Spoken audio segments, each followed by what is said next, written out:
আসসালামু আলাইকুম। শিক্ষা.com-এ আরেকটা ভিডিওতে আপনাকে স্বাগতম। আজকে ভিডিওর থাম্বনেল দেখে আপনি বুঝে গেছেন আজকে ভিডিও কি সম্পর্কে। আজকে ভিডিওটা আমাকে যে বিষয় সম্পর্কে বলা হয়েছে যে আমাকে স্যার বলা দরকার নেই। এই মন্তব্যটি করেছেন তথ্য উপদেষ্টা নাহিদ ইসলাম।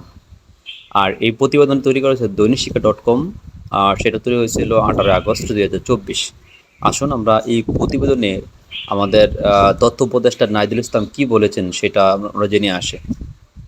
তথ্য উপদেষ্টা নাহিদ ইসলাম বলেছেন, আমাকে স্যার বাবার দরকার নেই, স্যার বলারও দরকার নেই। আমি আপনাদের সন্তান হিসেবে এখানে এসেছি। আমি জনগণের পক্ষ থেকে এসেছি, জনগণের দাবি দাওয়া নিয়ে এসেছি, একটি নতুন বাংলাদেশ স্বপ্ন নিয়ে এসেছি। এখন আমি আপনাদের কাছে সেই সহযোগিতা কামনা করেছি। রোববার 18 আগস্ট সচিবালয়ে তথ্য মন্ত্রণালয়ের সভাকক্ষে সাংবাদিকদের সঙ্গে আলাপকালে এই কথা বলেন তিনি।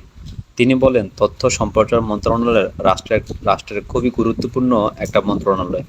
সামগ্রিকভাবে বাংলাদেশ মত প্রকাশের স্বাধীনতা ও গণমাধ্যমের পরিস্থিতি ও মন্ত্রণালয়ের উপর নির্ভর করে।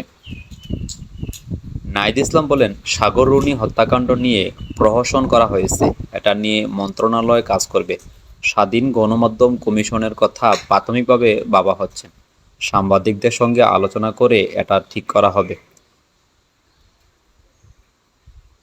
নিবর্তনমূলক আইন যেগুলো গণমাধ্যমের স্বাধীনতার জন্য অন্তরায়, সেগুলো পুনর্বিবেচনা করতে হবে। তথ্য উপদেষ্টা আরও বললেন, ছাত্র জনতার অভ্যুত্থান গণহত্যার প্রকৃতির চিত্র প্রকাশ করে তদন্তে গণমাধ্যমের সহায়তা চাই। সাংবাদিকদের মধ্যে দালালি চাই না, মানুষের জন্য নিরপেক্ষ সাংবাদিকতা প্রচার হোক।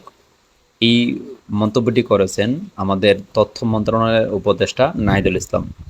নাহিদুল ইসলাম ছিলেন ঢাকা বিশ্ববিদ্যালয়ের ছাত্র সমন্বয়ক পদে একজন। তিনি ছাত্র সমন্বয়কদের অনেক উৎসাহ করেছেন, ছাত্রদেরকে আন্দোলন করার জন্য প্রয়োজন ছিলেন। এই ছাত্র সমন্বয় প্রথমে আন্দোলন শুরু করেছিল কোঠা আন্দোলন, পরবর্তী যখন কোঠা আন্দোলনের জের ধরে